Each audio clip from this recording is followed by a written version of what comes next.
If there's one thing that I'm seeing a lot online now at this point that I think is confirmed is that Pokemon Pokopia is helping to move a ton of systems, and a lot of people before the Nintendo Switch 2 were absolutely lied to, because now we are seeing exactly the direction of the industry, and the Nintendo Switch 2 with Pokemon Pokopia and the games that are coming out actually look like somewhat of a bargain compared to some of these prices that you're probably going to have to pay for these upcoming consoles, and how many content creators and people tried to push this narrative that you're being overcharged for the Nintendo Switch 2 considering what it is. So we're going to get into that and so much more. But before we continue on, we are giving away a Nintendo Switch 2. All you have to do to enter is hit that subscribe button if you aren't already subscribed, and drop a comment below. We are giving away a Nintendo Switch 2 once we hit 150,000 subscribers, and it will be random. So the more that you actually comment and interact, the better chance that you have to win.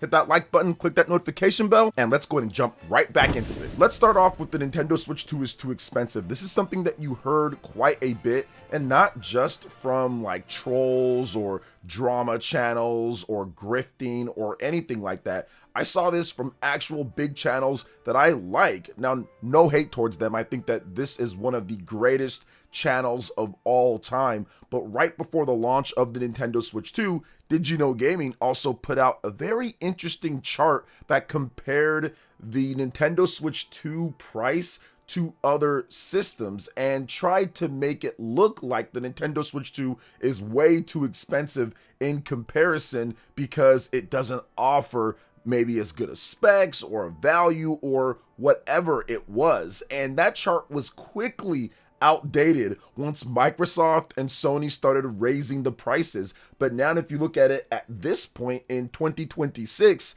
so much stuff is looking to be far more expensive. The Switch 2 is looking like a deal at this point. Valve, who's known for being the consumer friendly for the gamers and all of that, they removed the $400 option for the Steam Deck LCD model, and now you only have options for $550 to $650 for a Steam Deck, and that doesn't come with a dock and the cables needed to hook it up to your TV, and the Nintendo Switch 2 does. When it comes to Xbox or PlayStation, you're going to need separate devices to get the portable aspect or portable play for those systems. And if you look at what the Nintendo Switch does with big AAA titles, sure, you're not going to get the same graphical fidelity as a PlayStation 5 or an Xbox Series X, but you are going to get AAA games that can run and look decently, and you can play those anywhere that you want, once again, for $450. So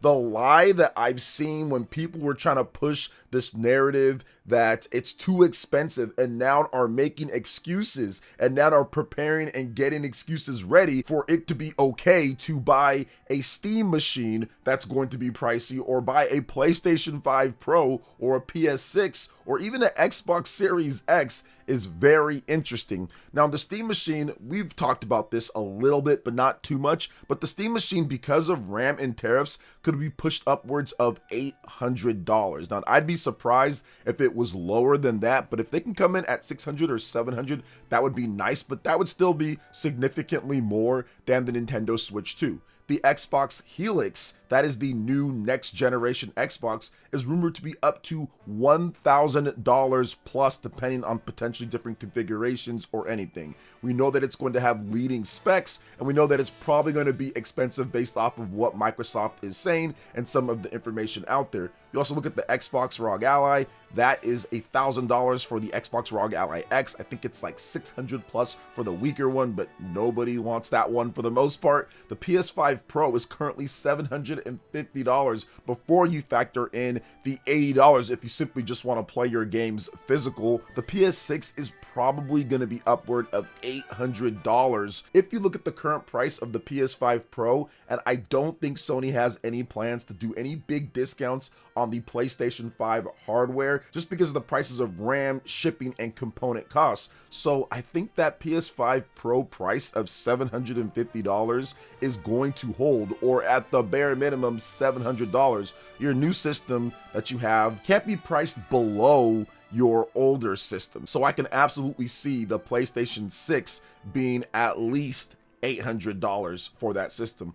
Also, PC prices have skyrocketed due to RAM. Portable PCs or handheld PC prices have also been blasted to the max. Why am I saying all of this? Well, because you don't see the same tone when it comes to certain content creators with all of these new systems, with the rumors and with the handheld PCs that we're seeing come out. You are not seeing a mass move and a mass push to sit there and say that all of this stuff is overpriced and all that. And once again, once these new systems come out and the prices are revealed, they're going to make excuses and they're going to say reasons why it's worth that. Heck, it was actually even built into some of the videos that we saw saying, oh, well, those specs are really good, so therefore it's worth that price. But Nintendo's $450 system, no, there's no way. We can't be doing that. It's too much for what you're getting. So what you're seeing now is that the gamers are actually voting with their wallet. They're seeing what the age-old, time and tested, true way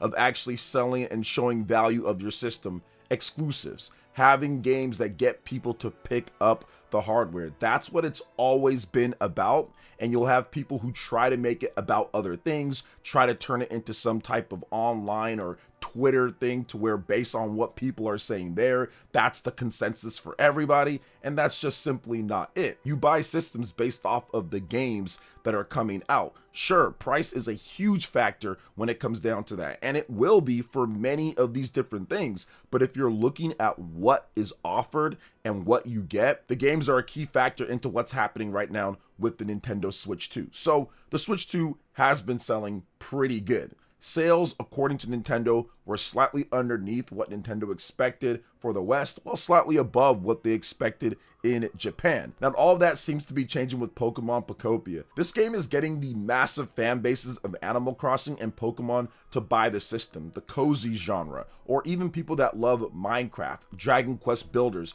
It really takes a lot of the best elements from these games and puts it all together in a very interesting and I would say fun type of way on a system that can handle it in 60 FPS anywhere that you want, with some cool little touches added into the game. Now, I'm not a cozy gamer person. I do not like Minecraft that much. I'm not a huge fan of Animal Crossing, but this game has just clicked for me, and I understand why it has, because it's more of a gamer's game. You've got challenges, you've got different things that are happening all the time. It's not the create your own fun or Rugrats imagination type of gameplay that we see with a lot of cozy games, like where you're having fake tea parties and stuff like that. There's actually things to do, and it's tracked, and there's rewards, and it's very satisfying when you complete a challenge or when you do something and you have a general story and you can kind of progress in that type of way. So to me, it gives it way more meaning with this type of game compared to some of the other cozy games out there. That's not to hate on the other stuff. I just think that this one fits what I like more in a game compared to other things. Now, Pokopia is pretty much taking over the world at this point, man. Like, you're seeing sellouts, which I talked about in my video recently. You're seeing sellouts all over the place for Pokopia. So that's absolutely crazy how this game is just really just blowing up, and this could be somewhat of a cultural phenomenon like what we saw with Animal Crossing New Horizons. And we know what Animal Crossing New Horizons did for the Nintendo Switch 1 in 2020. Yes, there was COVID that got a lot of people indoors and they didn't have anything else to do, so people were buying systems like crazy. But I do think if you look at today's time and compare how expensive things are just to go out and do things, I think a lot of people are opting to stay inside and just play video games too. Not to the level of what we saw with COVID, but I think that there is some, I would say, crossover between people just wanting to stay inside and play games and maybe spend their money doing different types of things or being a bit more selective in terms of when they go out and all of that. But I think games like Pokemon Pokopia are an easy option for people that really just want to have a great time and be able to play a game. And once again, that whole $450, it's expensive. Sure, you can say that, but at the end of the day, I think that it offers more value than what we're seeing with a lot of these new systems and a lot of these handheld PCs and a lot of these potential rumored prices that are skyrocketing upwards of nearly $1,000. We've even hit that with some of the handheld PCs. And once again, the consoles are getting up there in price. So it's one of those things to where the Switch 2 is not looking bad when you look at all of that. But really, I think that Pokopia, it's just taking that one game to kind of wake people up, like snap them out of what was happening. Because once again, there are quite a number of content creators that consistently push, I would say, weird information and lies when it comes to the Nintendo Switch 2 in order to make money off of YouTube, the grifting thing and all of that. But it's starting to crumble. It's starting to really just fall apart at this point. And I knew that was going to be the case because the same thing happened with the Nintendo Switch 1 to a smaller scale, but there were a number of people that came out and said that it's a bad value, it's a waste of money, it's a scam, it's a ripoff, it's this and it's that. And then the games really started flowing outside of Breath of the Wild, outside of some of the other stuff, Splatoon 2, ARMS. You look at all the games that were coming out in 2017 throughout that year, and really by 2018 the opinion had completely flipped. Even by the end of the year, Super Mario Odyssey was pretty much the final nail in the coffin of people that were saying, oh, it's just too expensive, or oh, there's better options and all of that. And people are entitled to their opinion, but I think that Super Mario Odyssey just proved, okay, this is a system that you need to go out there and buy. And we saw that people went out there and bought it in droves in October, November, and December. Crazy quarter when it comes to sales. Nintendo was pretty much selling everything that they have. I think that Pokopia is almost like, I wouldn't say quite the Super Mario Odyssey, but it has a similar impact on social media where everyone was going out and buying that game and buying a Switch. I think that with the Switch 2, Pokemon Pokopia is almost having that same impact. Now, we don't know the sales numbers yet. We have to kind of wait and see for that, but there are a lot of people that are buying the Nintendo Switch 2 for Pokemon Pokopia. This is the most that I've seen a game move a system for the Switch 2 probably since Donkey Kong Bonanza. That game helped move